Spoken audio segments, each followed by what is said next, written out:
Itu bukan semata-mata dari Kiai Imad, enggak.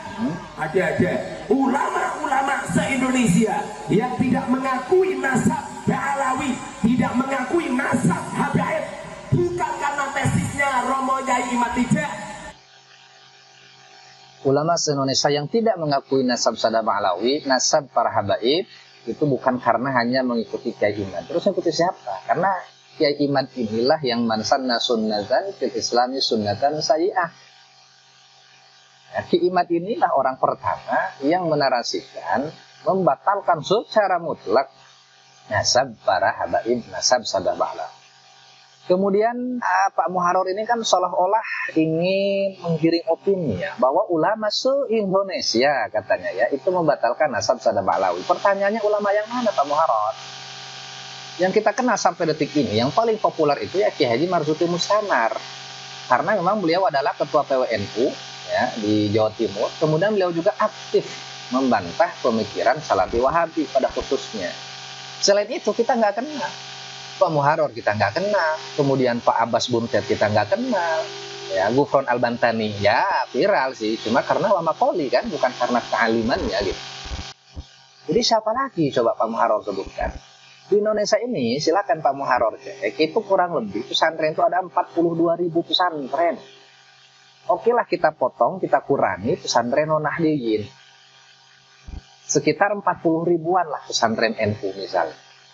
Atau kita bagilah 50-50 ya.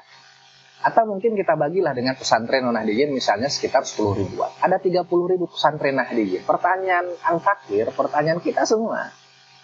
Berapa pesantren? Berapa pimpinan pesantren? Berapa ulama yang membatalkan nasab Sada Ba'alawi?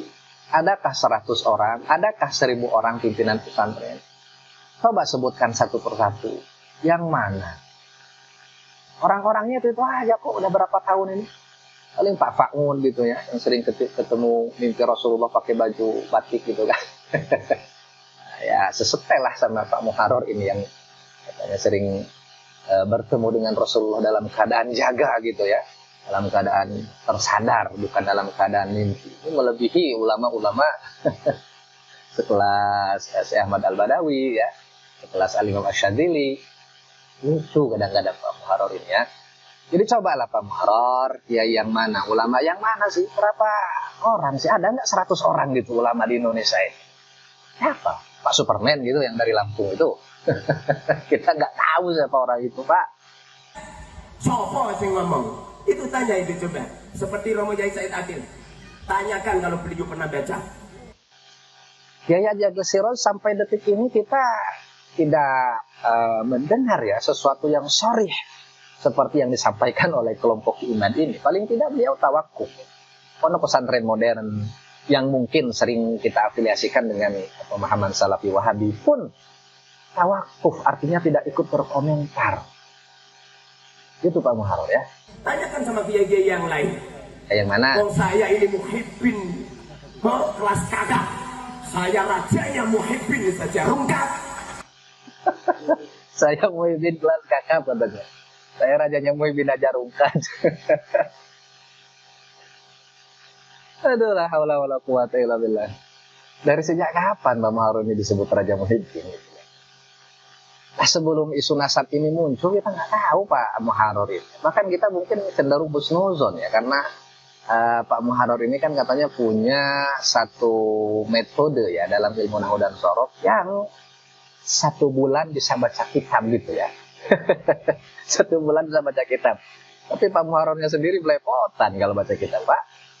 Jadi gimana dong kita mau percaya Pak? Ini demi kemaslahatan Nahdlatul Ulama yang selama ini dari tahun 1800 Nahdlatul Ulama diperas sama Habaib, diperas sama Ba'alawi. Cuma rata-rata orang nggak paham. Jadi katanya NU ini ya selama ini diperas ya oleh para habaib, diperas oleh Sada Ba'alawi. Ini bukti bahwa memang kelompok ini hobinya fitnah ya teman. Kalau memang ada di antara habaib, okelah yang jahat, yang melakukan tindak kriminal. Rasanya nggak bijak kalau kita memukul rata, mengeneralisir gitu ya, sesuatu yang muayyan gitu, yang tertentu. Kalaupun memang ada Habib yang dawir, ada Habib yang jahat, ada Habib yang jahil, itu tidak bisa dijadikan alasan kuat untuk membatalkan nasabnya. Sekali lagi sering saya sampaikan, kita harus komitmen. Kalau kita menganggap Habib yang jahat terputus nasabnya, mungkin itu agak logis ya, agak dalam tanda kutip agak logis. Kenapa ya meragukan orang yang jahat? Masa ya ini keturunan? Masih logis. Tapi kalau digeneralisir, bahkan yang alim, yang soleh, yang punya pondok, yang sudah melahirkan ribuan alumni yang berkiprah di masyarakat, bahkan para sadah ba'lawi yang sudah wafat, yang kitab-kitabnya itu dipelajari di berbagai pesantren, itu pun ikut-ikutan kena imbasnya. Rasa-rasanya hal yang paling wajar itu ya Pak Muharrar dan kawan-kawan ini pergi ke rumah sakit jiwa, Pak. Kenapa demikian? Kalau ada orang Jawa yang jahat, kita tidak akan terima kalau ada narasi yang mengatakan orang Jawa semuanya jahat. Dan oke lah kalau misalnya kita sepakat bahwa kenakalan, kejahatan itu bisa meruntuhkan nasab seseorang, memutuskan nasab seseorang. Maka sekali lagi kita harus komitmen, Pak. Kalau kita punya anak jahat, anak kita jadi pembunuh, naudzubillah min dzalik, anak kita jadi pencuri, anak kita jadi orang yang jawir, anak kita jadi penzina misalnya, hapus dari kartu keluarga kita, Pak. Kalau memang kita sepakat tentang itu. Dan sekali lagi, ya kita tidak memungkiri adanya Habib yang melakukan tindak kejahatan, yang dawir, yang jahil, yang tidak menunjukkan sikap-sikap yang diajarkan oleh Rasulullah SAW. Kenapa demikian? Ya kalau kita yang waras ya simpel jawabannya. Karena mereka bukan nabi. Karena mereka itu bukan orang yang maksum. Bukan orang yang mustahil berbuat dosa. Dan itu sebagai bukti tidak ada yang maksum kecuali Rasulullah SAW. Kata keturunannya pun tidak maksum. Kan sesimpel itu jawabannya Pak Muharrar. Jadi ulama yang mana yang tetap Pak Muharrar membatalkan nasab sadah ba'lawi? Ulama di dunia, ulama yang mana, Pak? Ahli nasab yang mana, Pak? Jadi kadang kita gimana ya, lucu gitu ya dengan orang-orang semacam ini. Justru rumput-rumput yang ada di bawah, Nahdlatul Ulama yang ada di bawah yang paham. Kenapa mereka nggak paham? Mereka nggak dijawiri ya. Saya itu setiap hari dijawiri terus menerus. Jadi katanya para pengurus NU pusat atau mungkin ya yang aktif secara struktural itu mereka nggak tahu akar masalahnya. Karena yang tahu akar masalah, yang merasakan itu yang ada di akar rumput. Ya, para NU kultural lah gitu. Nah kita lihat NU kultural ada nggak? Yang seperti Pak Muharrar ini ya cuma kelompok itu aja gitu ya. Kelompok yang nggak jelas. Nyampe santri saya yang paling cantik diminta sama Habib. Habibnya umur 52 tahun. Setelah dinikah punya anak satu ditelantarkan. Ngono kok duriai Kanjeng Nabi. Palsu apa palsu? Bohong apa bohong? Bohong.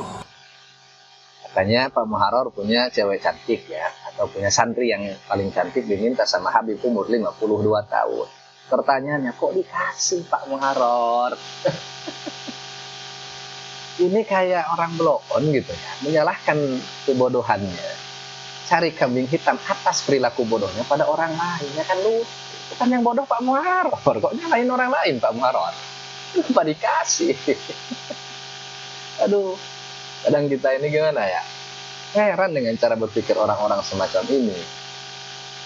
Punya anak satu kemudian ditelantarkan. Ya, ini ada dua masalah ini yang muncul dari narasi. Yang pertama, benarkah itu terjadi? Kalau nggak terjadi itu kan fitnah, bro.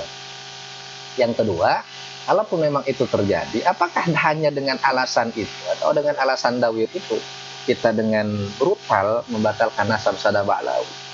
Ya kalau ada yang demikian itu tadi saya sampaikan, itu bukan representasi daripada Nabi Muhammad SAW. Artinya memang anak cucu Nabi tidak ada yang maksum. Justru bahaya bagi akidah Ahlus Sunnah wal Jamaah kalau meyakini dan memaksa orang untuk maksum. Nah, kita menuntut para habaib misalnya keturunan zuriyah Rasulullah untuk maksum. Ini bahaya, Pak. Karena tidak ada yang maksum kecuali para Rasul, kecuali Nabi Muhammad SAW. Kalau kita justru menilai, mohon maaf, absah dan tidak absahnya satu nasab dengan perilaku dan tindakan, wah ini bahaya, Pak. Ini bahaya. Kenapa demikian? Ya karena memang nggak ada yang maksum, Pak. Anak keturunan Rasulullah itu nggak ada yang maksum. Bahkan di lingkungan non habaib, ya, di lingkungan ulama, di lingkungan kiai, itu kita sudah mengenal istilah anak kiai itu nakal-nakal. Dan itu sebagai ujian untuk santri. Bahkan ada anak kiai yang nggak jadi kiai, banyak, Pak. Banyak, bukan satu dua. Dan apakah nasab mereka itu terputus karena nggak jadi kiai? La ilaha illallah.